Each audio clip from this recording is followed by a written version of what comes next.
আপনি অতীতে কতটা খারাপ ছিলেন, কতটা গুনাহগার ছিলেন, আল্লাহ রব্বুল আলামিন এর উপর বিচার করবেন না।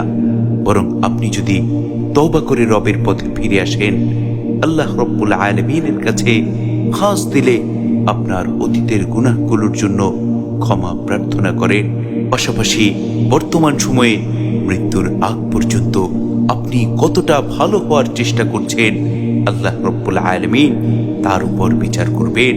কেননা যখন কোনো বান্দা গুনাহ ছেড়ে দেয়, গুনাহ ছেড়ে দিয়ে আল্লাহ রব্বুল আলামিনের কাছে খাস দিলে তওবা করে রবের পথে ফিরে আসে, মহান মালিক ওই বান্দার পূর্বের গুনাহগুলো নেকি দ্বারা পরিবর্তন করে দেন।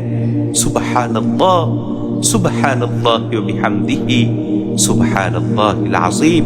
এ সম্পর্কে আল্লাহ রব্বুল আলামিন পবিত্র কোরআনের সূরাতুল ফুরকানের ৭০ নম্বর আয়াতে স্পষ্টভাবে আমাদের জানিয়ে দিয়েছেন, মান তাবা ওয়া আমানা ওয়া আমিলা আমালান সালিহা, যারা তওবা করে, ঈমান আনে এবং সৎ কাজ করে, ভালো কাজ করে, নেকির কাজ করে, ফাউলাইকা ইউবাদদিলুল্লাহ সাইয়্যাতিহিম হাসানাত, আল্লাহ রব্বুল আলামিন তাদের পূর্বের গুনাহগুলো নেকি দ্বারা পূর্ণ করে দিবেন, নেকি দ্বারা পরিবর্তন করে দিবেন। সুবহানাল্লাহ, সুবহানাল্লাহি ওয়া বিহামদিহি, সুবহানাল্লাহিল আযীম।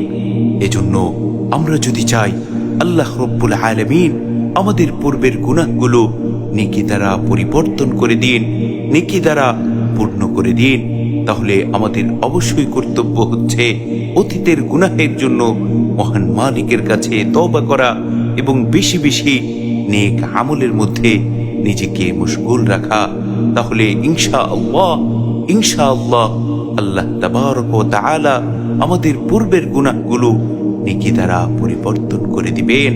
সুবহানাল্লাহ, সুবহানাল্লাহি ওয়া বিহামদিহি, সুবহানাল্লাহিল আযীম।